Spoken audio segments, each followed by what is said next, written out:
Oi, gente. Voltando, assim, ainda meio tímida.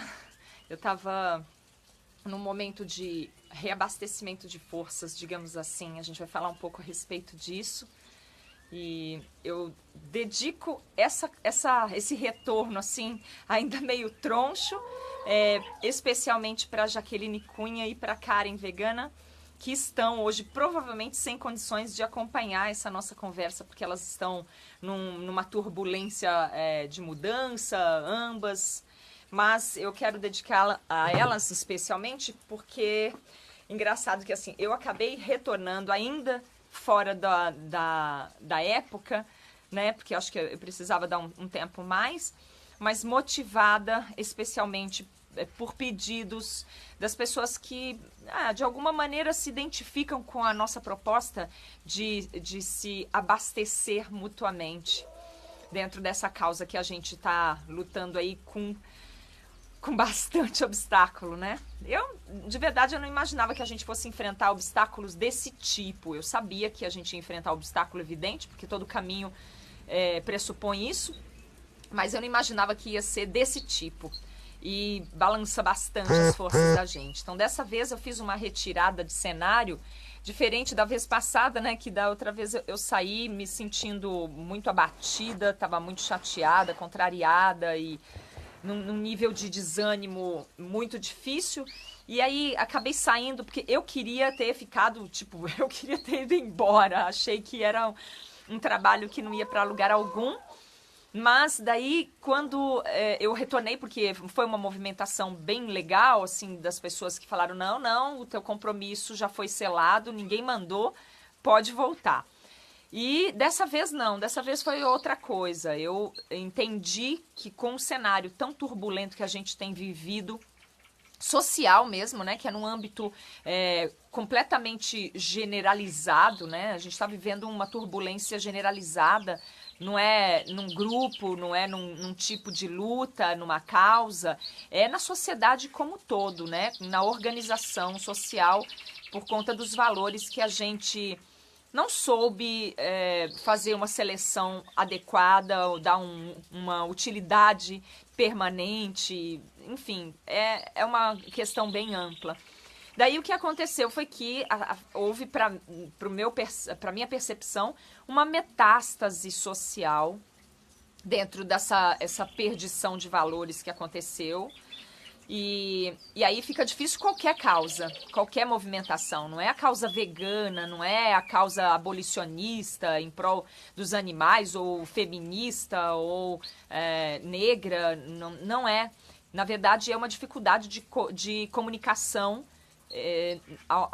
ao meu ver, por conta da falta completa mesmo de valores éticos e morais básicos, aquele que a gente precisa aprender na primeira infância e sustentar dentro de uma coerência durante um bom tempo, até que a gente consiga se localizar e estabelecer essa estante de valores que fique fluente, né? Como é a linguagem, por exemplo. A linguagem oral, a gente não fica toda hora precisando rever a cartilha para ver se B com A dá Bá. Depois que a gente aprende isso, a gente já pode começar a formular palavras e depois frases e depois textos e assim por diante.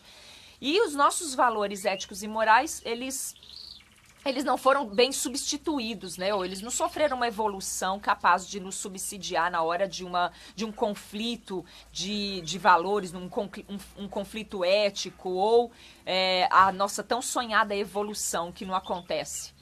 Por conta disso, porque toda hora parece que as pessoas esquecem o que já deveria ser fluente e passam a entrar num confronto ou de ideologias, ou essa hegemonia, né, que é a imposição de uma ideia sobre a outra sem levar em consideração o cerne das questões, o quanto elas têm de comum e não o que elas têm de divergente. E começa a vir a guerras pessoais. Esse cenário começou a ficar muito violento para o meu gosto. E aí a gente começou a falar sobre isso e nada mudar. E comecei a perceber o quanto existia de falta de de consideração ao outro do modo mais basal. Comecei a me sentir dentro daqueles filmes pós-apocalípticos onde as pessoas, os ensaios sobre a cegueira da vida, né? Onde as pessoas começam a se devorar moralmente e aí isso é muito desestimulante, extremamente desestimulante. Fora isso, ainda tem muita gente que não está necessariamente do lado de lá, né? Não são as pessoas que defendem o massacre animal ou a falta de ética como um todo, mas são aquelas pessoas que ficam transitando nessa ponte e elas propõem muitas vezes que a gente simplesmente considere que nossa luta é perdida ou que a gente considere que vai precisar lutar por abolição, mas sabendo que muita gente não vai aderir e que a gente vai ter que assistir o massacre caladinho. E aí eu vou ser obrigada a dizer, não vai dar, né? Não vai dar pra gente aceitar. Porque são coisas muito óbvias. São coisas do tipo assim, nunca se propôs para nenhum grupo revolucionário que esse grupo entendesse que ele ia lutar contra, mas ao mesmo tempo ia aceitar. Vou colocar em exemplo isso. Nunca que a gente chega para alguém que luta contra o estupro, e eu sempre vou citar esse exemplo, sempre, e fala para eles, olha assim, você tem que entender que vai ter gente que vai estuprar, tá? Você tem que entender, faz parte. Tem gente que nasceu assim, você tem que entender que tem gente que não vai conseguir controlar os próprios ímpetos, não vai conseguir controlar os próprios desejos, tá? Então, entenda, você... Deixa eu tentar ver se eu consigo conectar aqui. Você pode ver se tem esse podcast desconectado? E aí? Parece que tá muito cansado, né? Tá fraca, mas vamos ver se... Alguém pode me responder se tá dando, se tá conectado, se a gente caiu a rede. Mary ou Mary. A Mary tá dizendo que tá para baixo, que tá se sentindo desestimulada. E aí, olha só, estamos todos, tá? Todos. Ontem um grande amigo da filosofia me falou uma coisa que ele também ouviu de alguém que ele respeita muito.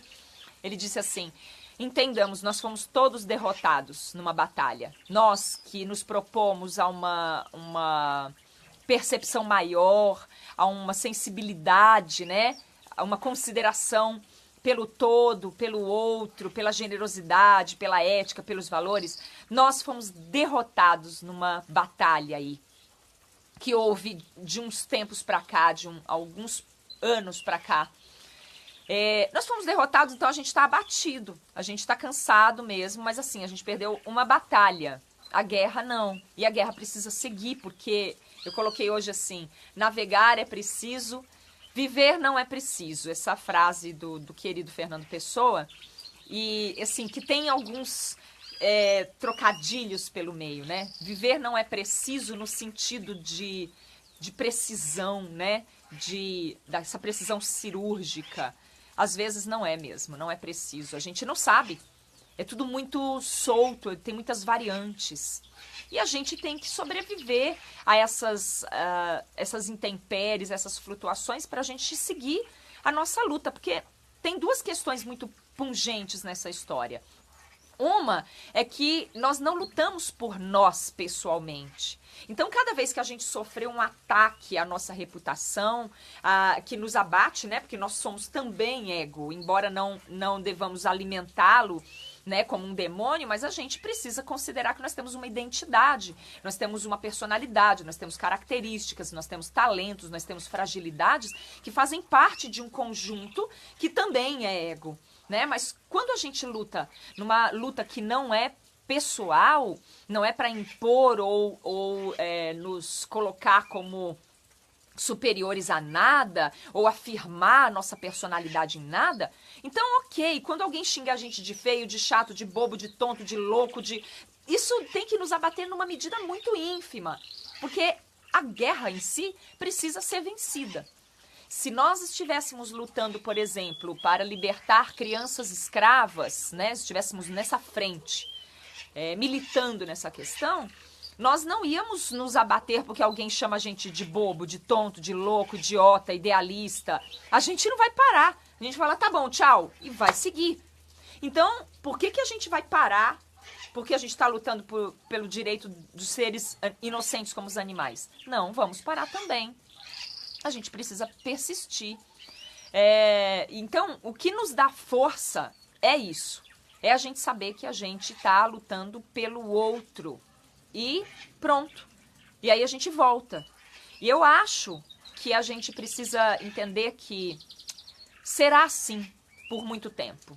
Nós vamos caminhar um pouco, lidar com os adversários, que são muitos, e depois a gente vai voltar. A gente vai se retirar um tanto, se reabastecer, inflar de novo os pulmões, né? Ar novo, estudar um pouco. Vamos, cada um de nós tem os nossos postos, né, de combustível. No meu caso, no nosso caso aqui, mas